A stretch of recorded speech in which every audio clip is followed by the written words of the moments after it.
아멘. 오늘 함께 나눌 말씀의 제목은 변화산 사건입니다.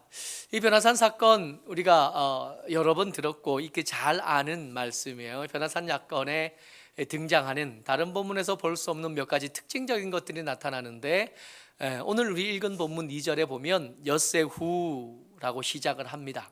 그리고 높은 산 위에서 있었던 일이고, 말씀에 읽었던 말씀의 말미에 보면 마침 구름이 나타나서 그들을 덮었다 한 이야기까지 등장을 하죠. 평소에 볼 수 없었던 거, 엿새후, 그리고 높은 산, 구름. 그러면 우리는 이게 잘 떠오르지 않는데, 구약 성경에 아주 익숙한 사람이라면 이 세 가지를 이렇게 한꺼번에 들으면 자연스럽게 떠오르는 장면이 있어요.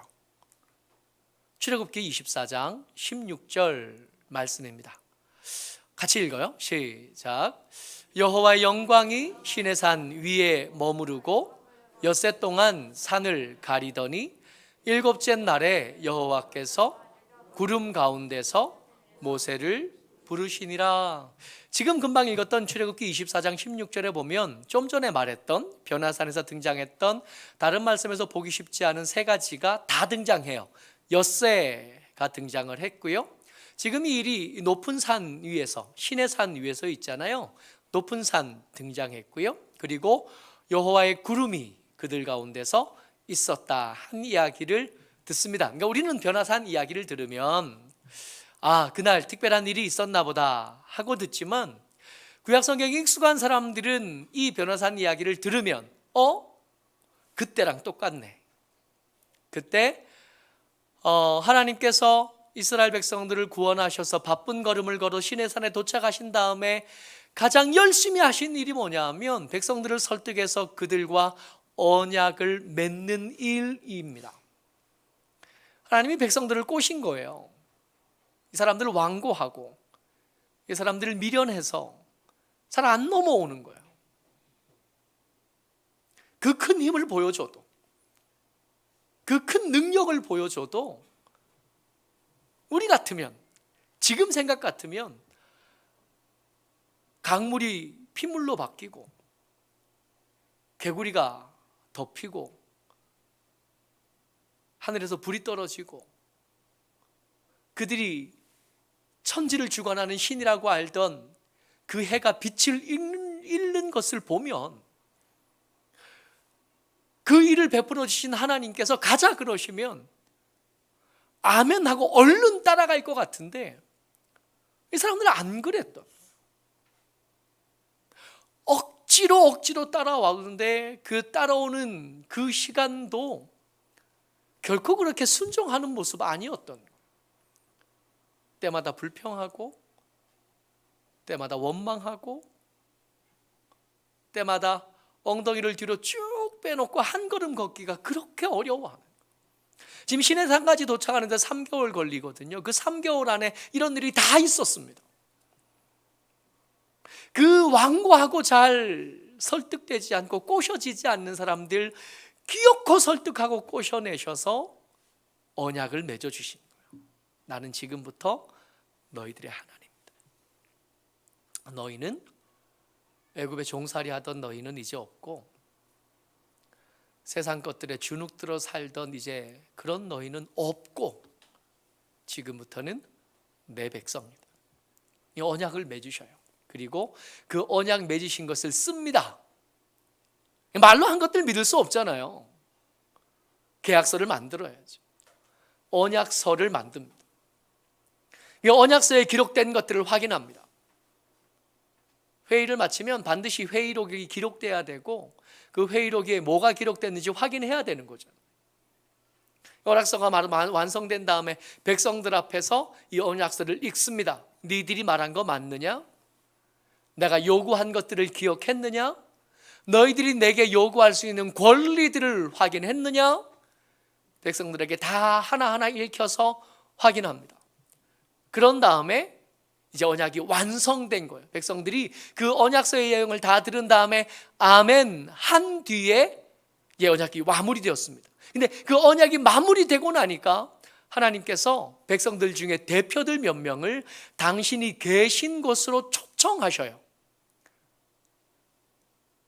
변화산 사건과 동일한 장에 모세를 산으로 부르시기 전에 있었던 일입니다.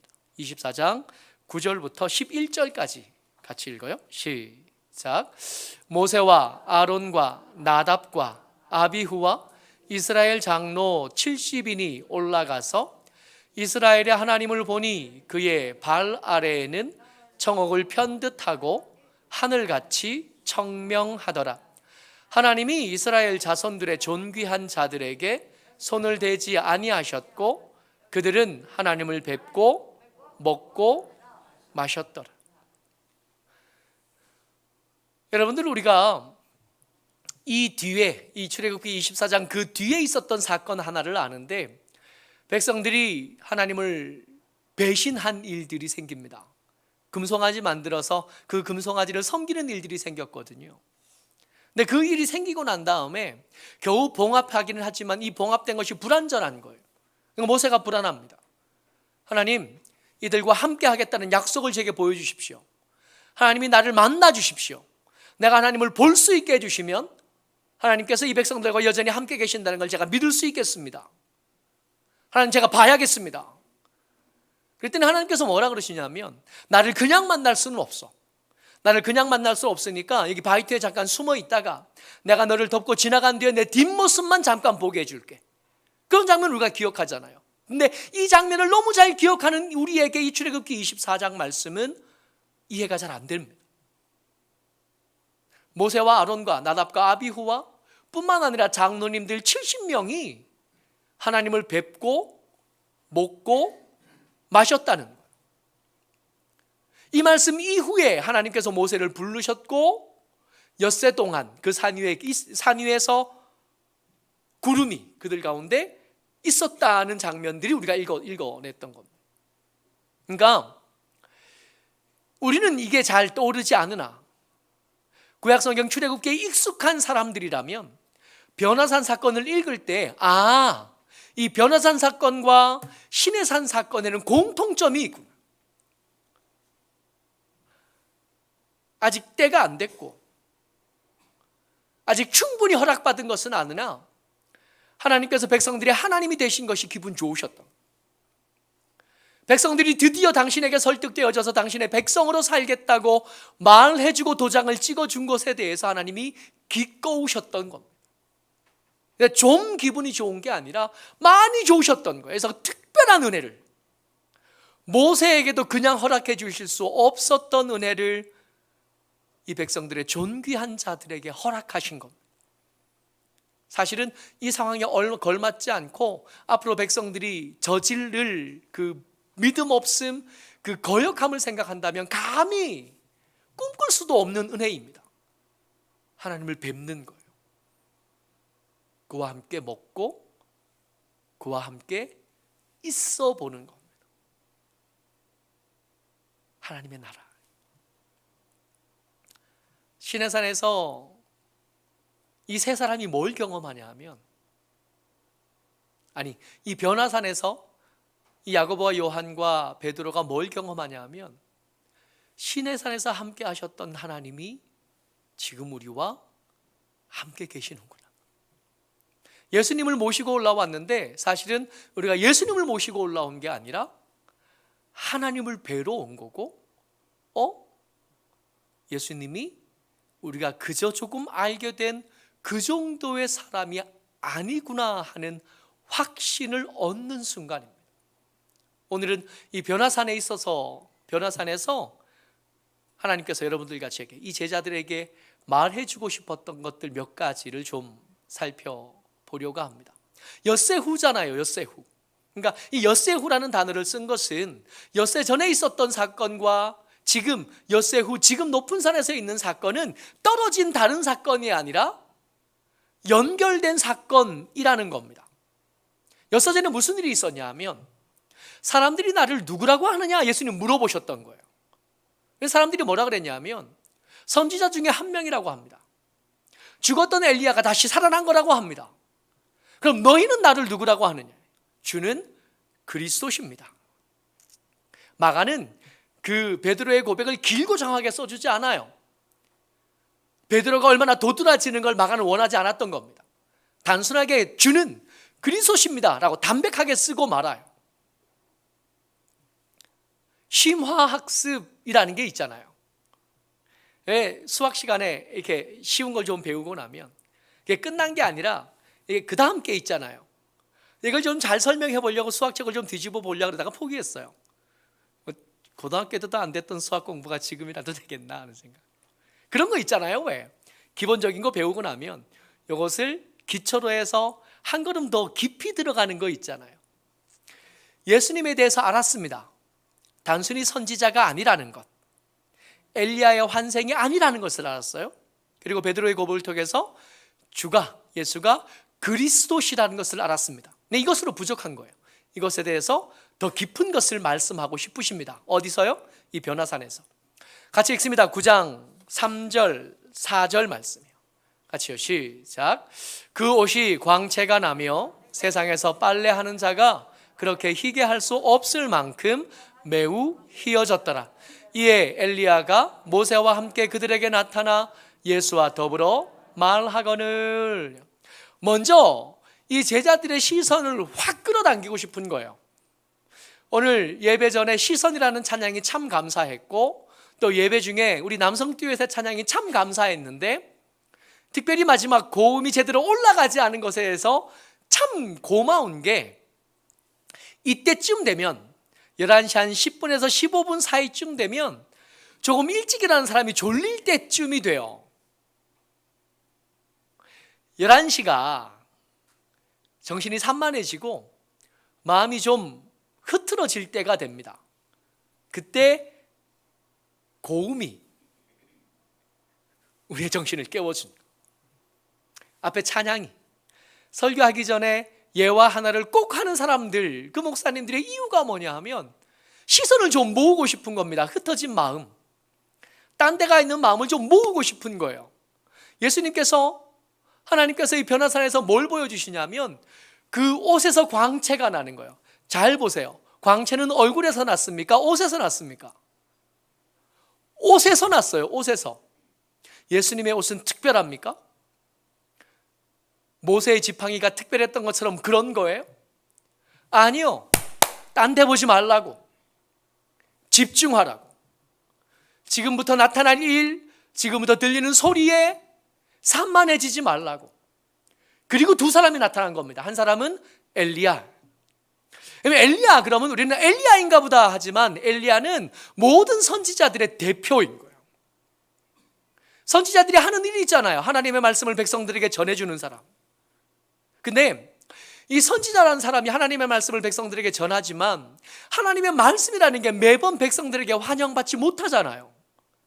백성들이 듣기 싫은 소리를 해야 되는, 백성들의 죄를 지적하는 말씀을 전해야 되는, 그러다 보니까 선지자들은 고민이 많습니다.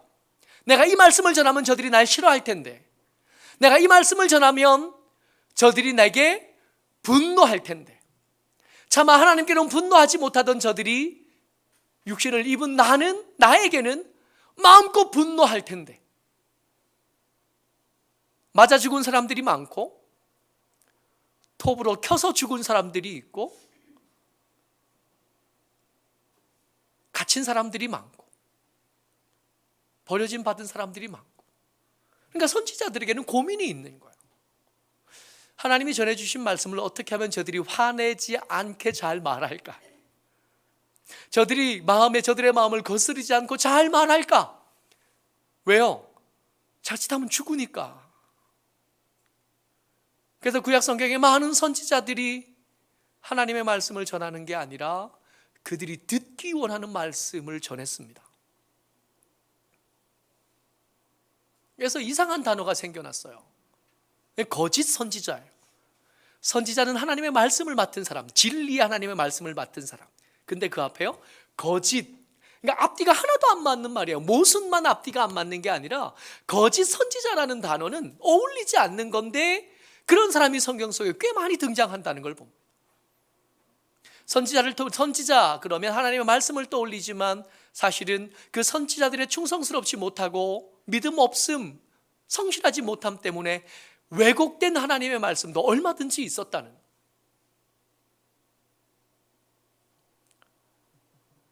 예수님은 그런 선지자들과 다릅니다. 선지자들의 해석해야 되고 분별해야 되는 말씀과 예수님은 다릅니다. 예수님은 말씀이시고, 예수님은 참 말씀이시고, 예수님은 말씀의 원본이신 것.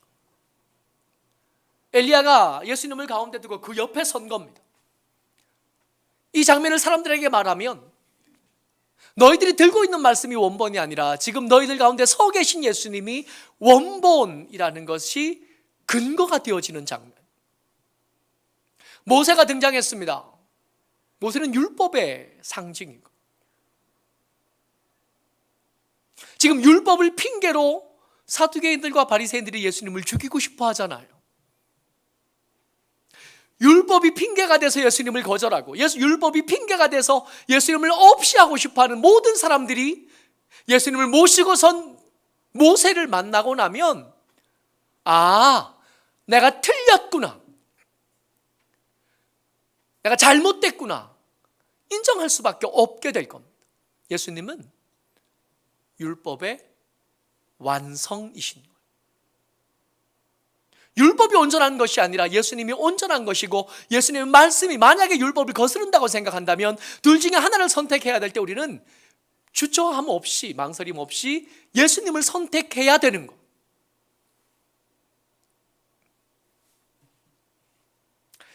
근데 율법을 핑계로 예수님을 거절하는 일들이 사두개인이나 바리새인들만 이야기는 아닙니다. 율법을 완성하게 하신 예수님의 말씀을 제대로 이해하지 못하고 나중에까지 사마리아 사람들에게 차별하고 이방인들에게 세례를 베풀고 이방인들에게 복음을 전하는 일을 꺼려했던 사도들을 생각한다면 사도들도 예외가 아니었던, 우리는요, 우리의 습관을 거스리는 예수님의 말씀이 우리에게 많잖아요. 우리의 삶을 불편하게 하고 우리의 삶을 부끄럽게 만드는 말씀이 너무 많잖아요. 그렇게 부끄러운 말씀, 우리를 부끄럽게 하는 그 말씀이 붙으셨을 때 우리 뭐 하냐 하면 딴 데 볼까 이러든가, 아니면 지금은 아니고 나중에 때가 좀 되면 돈을 좀 더 벌거나 나이가 좀 더 들거나 남편이 좀 죽거나 아내가 죽거나 아이들이 내 품을 떠나거나 상황이 바뀌면 좀 어떻게 해보겠다는 생각하는 것. 우리의 어떤 것을 핑계로 예수님의 말씀을 거절하는 모두가 예수님을 모셔선 모세 앞에서 부끄러울 수밖에 없게 됩니다. 그래서 심화 과정입니다. 예수님이 그리스도신 줄 알았지만 예수님께서 참 말씀인지 아직 잘 모르는, 율법의 완성이신 예수님에 대해서 아직 제대로 인지하지 못하는 이 제자들에게 엿새 전에 있었던 일들에 대해서 조금 더 깊이 데리고 들어가시는 거예요. 근데 이 말씀은 이렇게 우리는 나누지만 그 당시에 있었던 베드로는, 요한은, 야고보는 이 상황들 제대로 이해하지 못했어요. 우리가 이 변화산 사건 떠올릴 때마다 제일 먼저 떠오르는 건 예수님의 말씀이 아니라 초막 셋을 짓겠습니다고 말했던 베드로의 말이 우리 먼저 떠오르잖아요. 이게 더 충격적인 사건이에요. 근데 사실은 초막 셋을 짓겠습니다라고 말했던 베드로의 이 말은 그렇게 중요하지 않습니다. 왜냐하면 이게 의도를 가지고 계획을 가지고 주장을 가지고 한 말이 아니기 때문에 그래요. 같이 읽어봅니다. 5절부터 6절까지 같이 읽습니다. 시작. 베드로가 예수께 고하되 랍비여, 우리가 여기 있는 것이 좋사오니 우리가 초막 셋을 짓되 하나는 주를 위하여 하나는 모세를 위하여 하나는 엘리야를 위하여 하사이다 하니, 이는 그들이 몹시 무서워하므로 그가 무슨 말을 할지 알지 못함이더라. 그러니까 무슨 말을 해야 될지 모르고 한 말이야. 그러니까 별로 안 중요해. 지금 예수님께서 말씀하고 싶고 하나님께서 보여주고 싶어 하시는 심화 과정에 좀 벗어나 있어요. 벗어나 있긴 한데 생각해 볼 게 좀 있습니다. 지금 이게 이 변화산 위에 올라 있는 사람이 베드로와 야고보와 요한이잖아요. 이렇게 알고 있는 지식에 야고보와 요한은 형제란 걸 우리가 알아요. 이 세 사람은 동력자이기도 하지만 동시에 경쟁자이기도 합니다. 누가 더 크냐, 누가 더 높은 자리에 갈 거냐를 두고 첨예하게 경쟁하고 있는 사람이에요. 근데 엿새 전에 무슨 일이 있었어요? 베드로가 주는 그리스도십니다 라고 말한 겁니다. 성질 급한 야고보도 말할 수 있었는데, 요한도 말할 수 있었는데 그걸 몰랐던 게 아니라 선수를 뺏긴 거예요. 그리고 마가는 그것을 중요하게 생각하지 않지만 다른 복음의 저자는 이 베드로가 주는 그리스도시요 살아계신 하나님의 아들입니다 말한 것 때문에 천국을 닫는 열쇠, 땅을 여는 열쇠를 가지게 됐다고 기록해 주잖아요. 수제자가 누굽니까? 누가 커요? 베드로가 커지게 된 거예요. 그 전까지만 해도 비등비등했는데, 열심히 경쟁하고 경쟁할 만했는데 엿새 전에 있었던 사건으로 이 야고보와 요한 형제가 밀리게 된 거예요. 그래서 아마 그때부터 계획했을 것 같아요. 엄마를 좀 부르자. 이대로는 예수님의 오른편에 왼편에 우리 못 선다. 그냥 시간이 가면 베드로가 그 오른편을 차지할 수밖에 없으니까 이대로는 안 되겠고 엄마에게 좀 오시라 그러자. 엄마에게 말 좀 하자.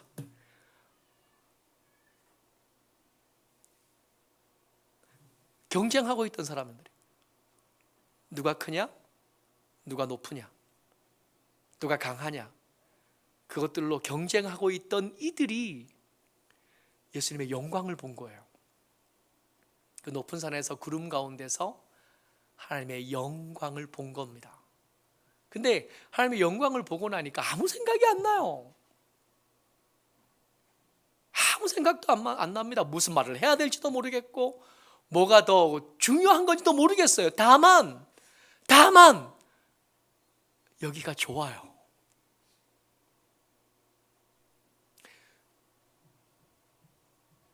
내 집이 없어도 좋아요.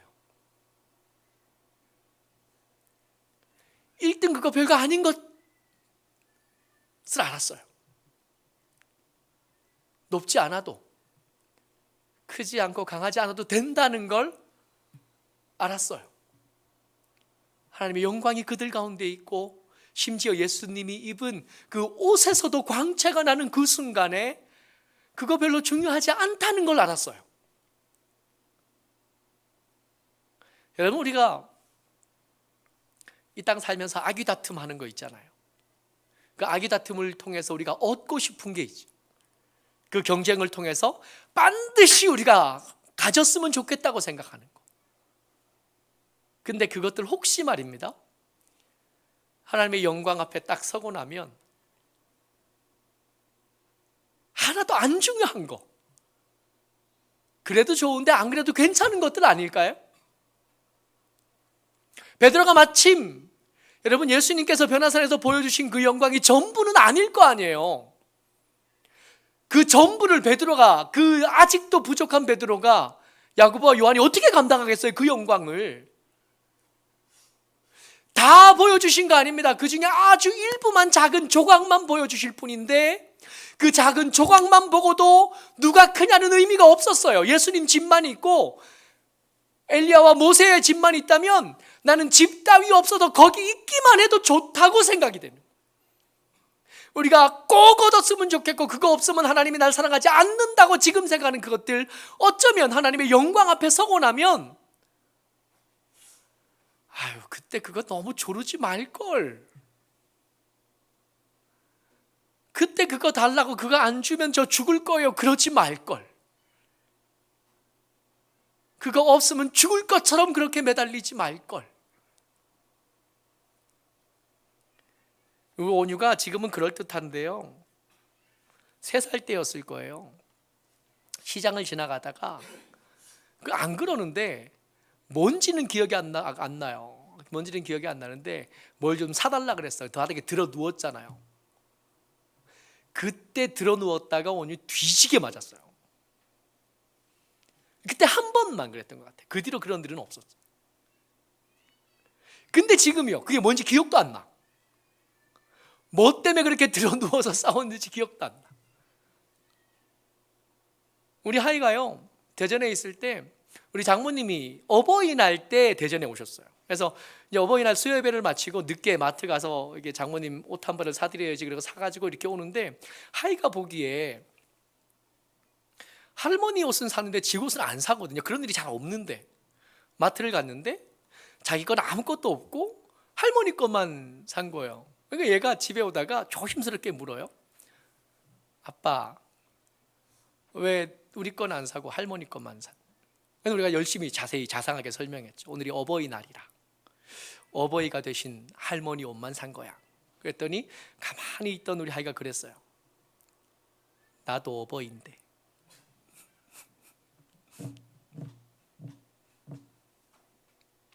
어릴 때 그렇게 조르던 거 생각도 안 나요.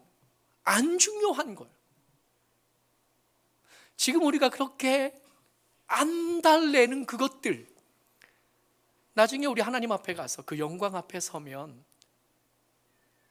그래도 되고 안 그래도 되는 것들, 별로 안 중요한 것들, 시간이 좀 지나고 나면 생각도 안 날 것들, 초막셋이 그런 것. 그러고 있는 중에 마침 구름이 이 사람들을 덮어요. 그리고 그 구름 안에서 소리가 들립니다. 같이요, 시작. 마침 구름이 와서 그들을 덮으며 구름 속에서 소리가 나되 이는 내 사랑하는 아들이니 너희는 그의 말을 들으라 하는지라. 여러분, 이제까지 등장했던 것들이 있잖아요. 이제까지 등장했던 거, 엿새후, 높은 산, 모세와 엘리야, 마침 몰려온 구름, 모두 다 이 말씀 하고 싶어서요. 이런 내 사랑하는 아들이니 너희는 그의 말을 들으라.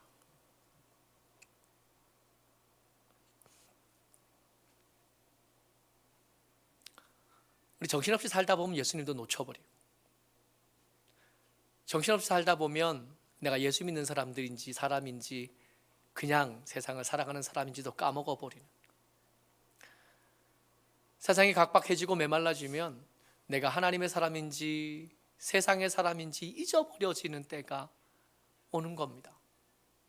그럴 때 하나님께서 이 제자들을, 그리고 여러분들과 저를 변화산으로 올려놓으신, 그리고 우리의 눈길을 빼앗고 우리의 산만한 마음을 주목시키신 다음에 말씀하시는 거예요. 너희는 그의 말을 들으라.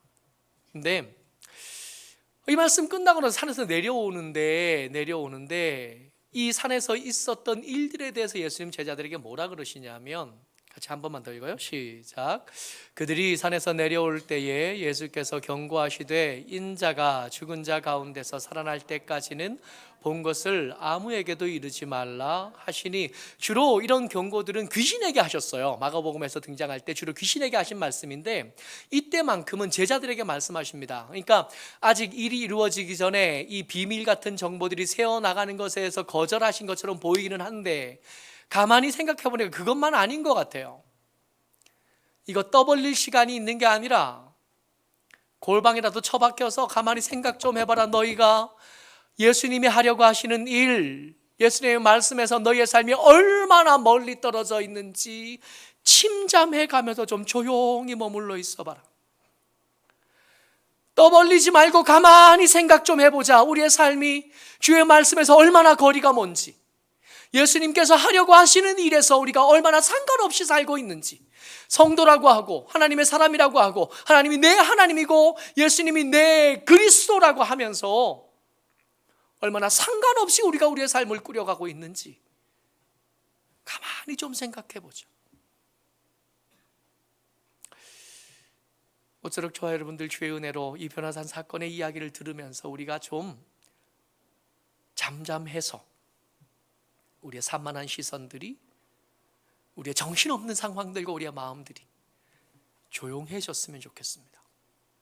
그런 다음에 말씀에서 멀어졌던 나를 다시 말씀 앞에 갖다 놓고, 예수님이 어느 순간인가부터 보이지 않게 된 거예요. 다른 걱정이 너무 많거든.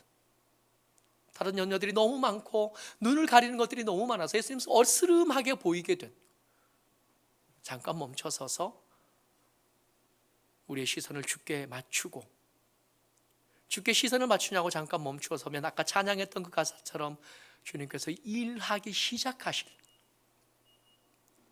그 은혜를 기대하고 누리는 저와 여러분 되시기를 주의 이름으로 축복합니다. 아멘.